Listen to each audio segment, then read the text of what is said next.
And a very special thanks to Sheikh Riyad Fattar, talking to us about some of the realities experienced in terms of the Muslim Marriages Bill and related issues. Just to remind you, this is the 8th Annual Wasatiyyah Symposium hosted by IPSA.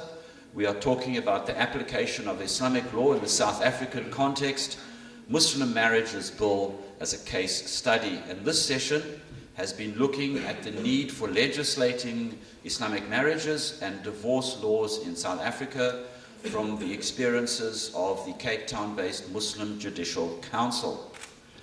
Our next speaker is Z Ahmed, who is a holistic counselor. She trained and graduated from the South African College of South Africa in 2012. She has been in private practice since 2013 and started volunteering at the MJC since 2013 as well. Zubaydah, welcome to the podium.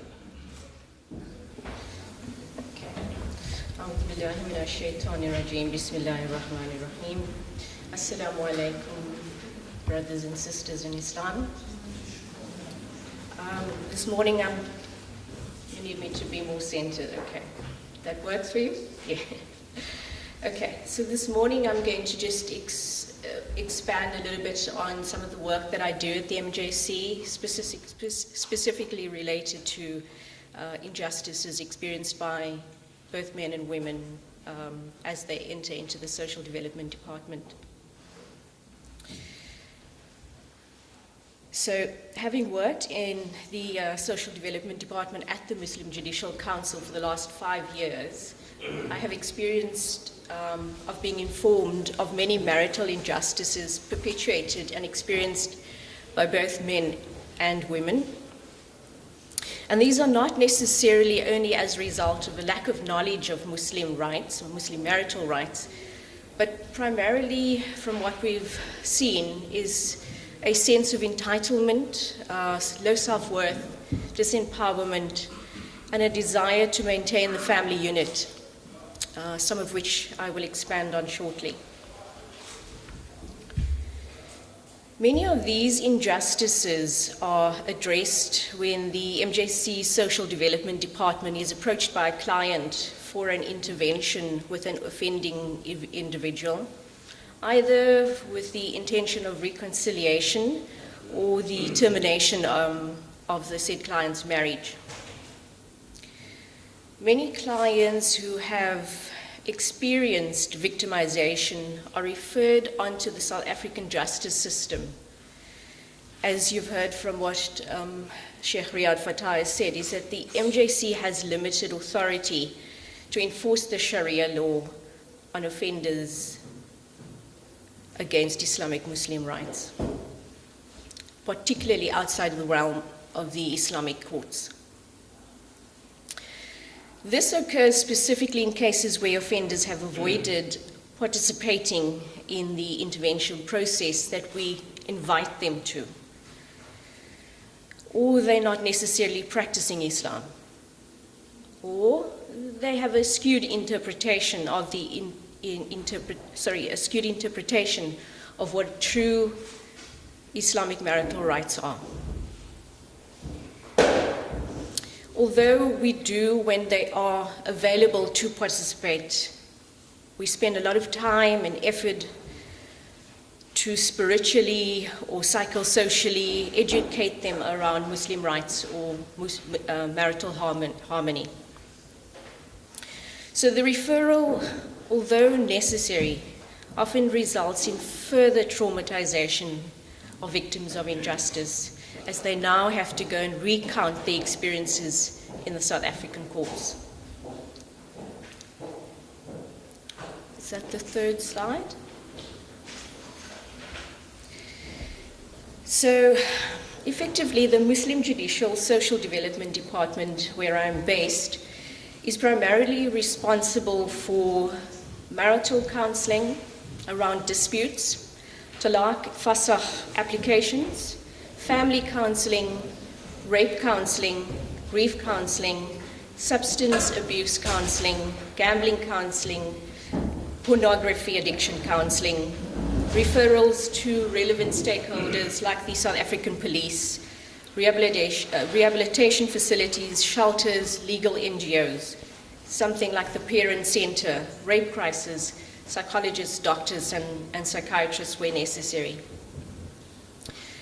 It's our responsibility and an honor to offer counseling to all clients, whether they are perpetrators or victims of marital injustices.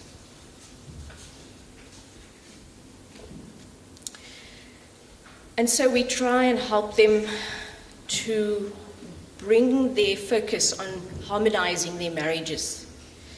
And our aim is to focus on transformation and the empowerment on many levels.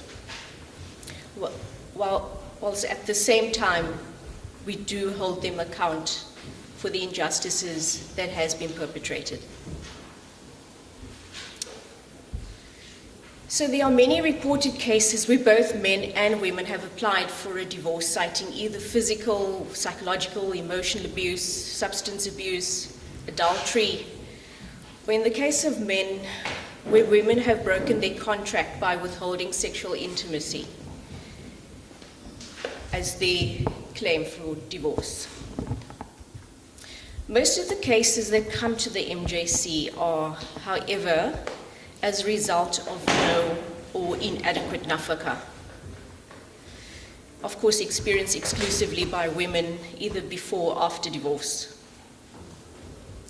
For the purposes of this topic, I will focus on injustices related to no or inadequate nafaka and the effects thereof, which would include abuse or trauma experienced by individuals, and in this case, women, pre and post-divorce. Go to the next slide. Okay.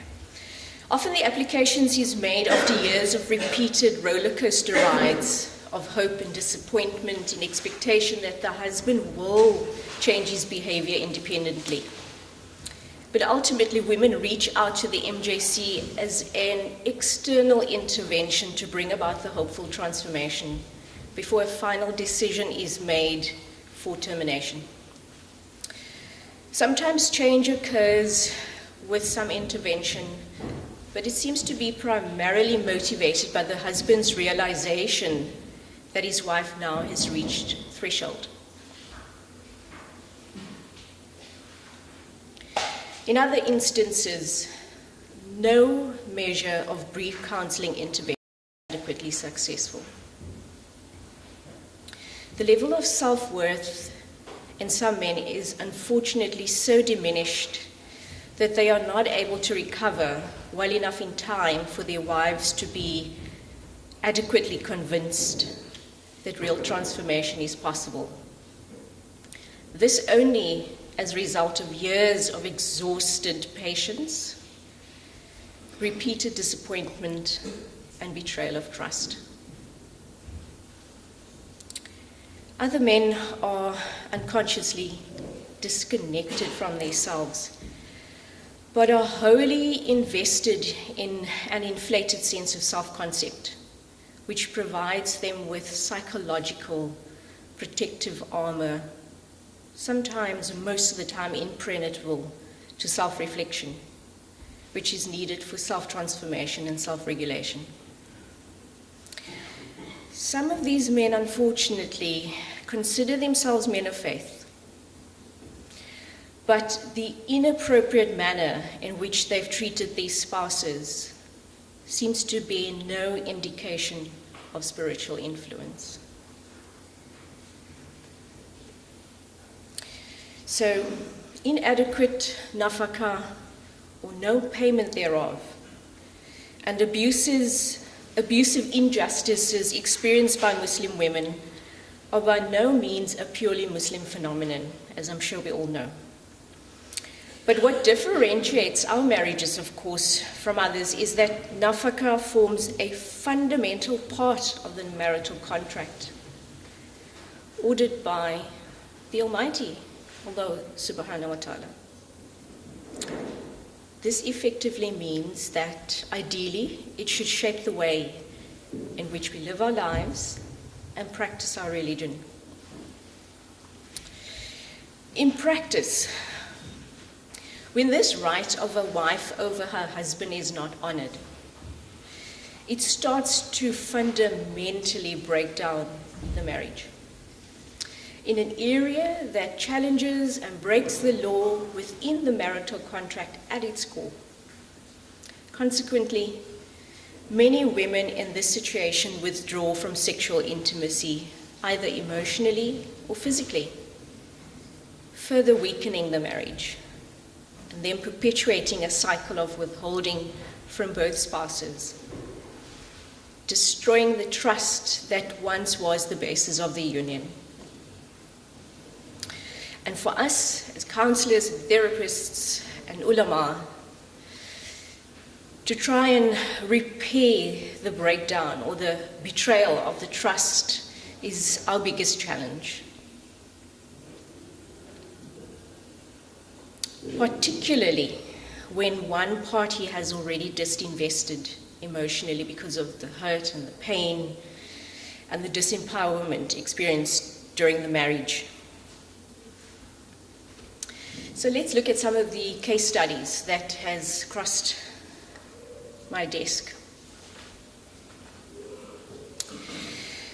So some of the most vulnerable are women who are completely financially dependent on husbands, who in turn remain dependent on their parents or siblings for financial support. We find that a lack of motivation to find employment or to remain employed has been discovered in working with such offenders. It often is contributed to low self-worth, which appears to have been influenced by over-sheltering parents who unconsciously impeded the offender's natural developmental task of mastering autonomy. When the familial support is no longer available, the husband depends on the equally dependent wife for support, and so the injustices spiral. I currently have a 65-year-old woman in counseling with me for the past year who experienced this in her 45-year marriage. She empowered herself naturally because she learned early on that, I've got to do something for myself and for my family and my son. But now that life is slowing down for her and she's becoming less independent, all the hurt and the pain is starting to surface. All the resentment is starting to come to the fore, and she's struggling because she feels that she's being a bad wife, because she now feels angry with her husband. Of course, she was aware of it, but she was in survival mode. There wasn't time to focus on let's look. She didn't have the luxury. But now she sits conflicted because she can't take it anymore. She wants to leave, but she just isn't in a financial position to do that. Her treatment continues. There have also been reported cases where husbands who are employed, there have also been cases where husbands who are employed fail to provide for their wives with adequate maintenance because of substance or gambling addictions. They repeatedly lose their employment, leaving their families financially compromised. Women have also sought help out of desperation after experiencing abuse when their previously financially empowered husbands have lost their income, either as a result of a retrenchment or failed self-employment. These women who have been financially dependent on their husbands have either never needed to work and were very happy to nurture, or some of them have been prevented from empowering themselves. There's also been two similar cases that I thought I should mention, where psychological abuse was present. The wife was not allowed to work independently, but supported her husband in the business. She wasn't allowed to have, she was not paid for her services though. She wasn't allowed a separate banking account. She wasn't allowed to drive. She wasn't allowed to own her own car. Meanwhile, in one of the cases, the husband was able to purchase for himself limited edition sports cars valued at millions of rand. In both cases, husbands afforded himself much independence, of course. Unfortunately, this type of behavior is often considered culturally acceptable because the husband is providing for his wife, although he treats her as a subordinate and not an equal partner who has been so supportive of him over the years. Because of the husband's financially empowered status or status in the community, he's often not challenged, even though people are aware of what's happening, until the wife seeks intervention with the possibility of termination. Often in cases like this, wives struggle to have themselves released from the marriage, which has over the years, of course, become an emotionally demoralizing prison. In one case, when the divorce was finally achieved through shikak, the wife walked away with nothing to show for her hard work and sacrifices of her 34-year marriage. But she had her freedom and self-respect and could finally start her healing. In the other case, alhamdulillah, transformation was achieved. They had a better understanding, and they finally started to see one another as equals, although the husband did. But the wife ultimately started to understand what her worth was, and that it shouldn't be invested in her husband's view of who she was. We have also reviewed cases where husbands failed to consistently provide for their families because of addiction, because of an addiction to making high-risk financial investments in the hopes of making quick profits. Upon investigation, it appeared that the unconscious motivation was an attempt to avoid generating ordinary, mundane income through the field of the education or skill. And this was motivated because it offered less risk. It was less pleasurable. It's an addiction. You know, it is psychologically motivated. This, of course, resulted in repeated loss of income and property, and in one case, the family home. They had nowhere to go. And we've noticed that in some cases, not all, that this type of behavior sometimes is influenced by an undiagnosed bipolar mental disorder, sometimes demonstrating megalomaniac behavior. Yes, it exists. There are cases where women have indebted and bankrupted themselves by thousands or hundreds of thousands of rand. Some find themselves homeless and psychologically, physically compromised because of ill health resulting from the long-term stress, either during or post-divorce.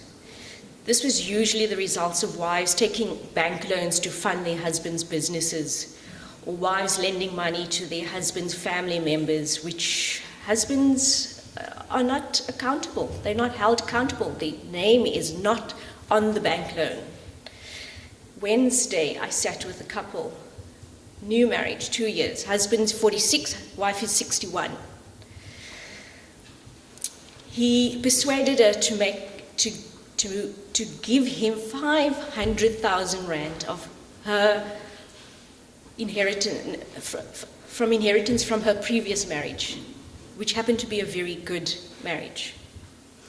He has also convinced her to have a civil marriage, which means now he co-owns the house. They are going to have a talaq probably in the new week. What is she going to walk away with now? Some women empower themselves by establishing businesses. They establish their own businesses to compensate for the inadequate or no maintenance repeatedly experienced early in the marriage. Often they approach the MJC later for an intervention or a fasakh because they have finally reached a point of mental empowerment. They feel strong, they feel confident, and believe termination is the only option. But this is only after years and years and years of patience and self-doubt. Women like this often experience further long-term traumatization as husbands challenge their application and continue to demand exorbitant amounts of their hard-earned wealth, even though the husbands played minimal or even no role in accumulation thereof. Already, a case I had was the wife had already given him a property of the 4 properties she owned, but he wasn't happy with that. He wanted another property that had a business attached, even though she had over the years tried to give him the reins. She tried to bring him in to help her run her businesses. Not interested. Now that the marriage is coming to termination, he wants property as well as one of the businesses. Inshallah, I hope that he makes a success of it. The next slide, please. Okay. Further injustices takes place within certain polygamous marriages, which often are not undertaken without the awareness of the first wife. Acceptable. But of course, she ultimately experiences the effect of this unilateral decision when the husband either disappears for a while, and this is unfortunately very common, particularly in the sort of more senior category, or he starts to reduce or withhold the maintenance completely.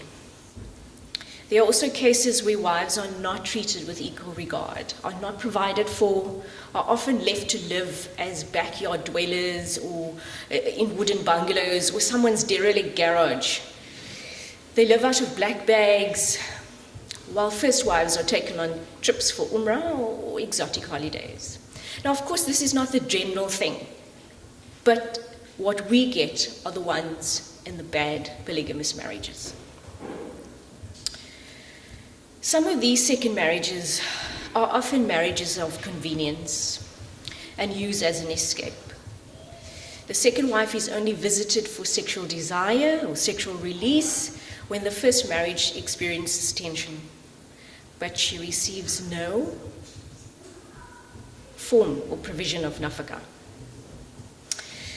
There's also been an increase in reported cases of marriages of convenience experienced by South African women married to foreign nationals who use their South African wives to establish and run South African-based businesses, but return home to their hometowns to marry wives back home, and then prioritize financially supporting their families, their wives and families back home, while neglecting the marital duties of nafaqah, love and attention towards their wives here in South Africa. Furthermore, in other cases that I've seen is mothers suffering the trauma of guilt and self-reproach because they are so overwhelmed and exhausted by playing the reluctant role of sole provider for the family. This results in sexual disconnection and unsatisfied sexual desire experienced both by wives and husbands. It also leads to inadequate natural attachment to and bonding with their children because they are so disconnected from their natural nurturing feminine energy and instinct. They often feel depressed or numb, and this is brought on by repressed resentment, feelings of disillusionment towards their husbands, or simply just fatigue from the long hours of work required for their family's financial survival. Consequently, mothers experience not only the trauma of the loss of their marriage when they choose to let go of the hope of their husband's transformation and the hope in the dream of the life that they were going to have. Post-divorce, these mothers also face the emotional loss of separation from their children. If the children, and there's been a few cases, choose to stay with their father, who in such instances has usually been the nurturer. This has happened in cases where mothers have had to terminate their marriage because of physical, mental, and emotional health, as the father has unfortunately been emotionally and psychologically abusive towards her because of his own feelings of inadequacy. even though his wife has provided an enriched life for him and the family. In such cases, the husband doesn't necessarily realize what his feelings are. He doesn't know why he's frustrated and angry and acts out those unconscious feelings. It is cases like this that I particularly enjoy working in, to help them understand all this unconscious motivations for this behavior that is inappropriate.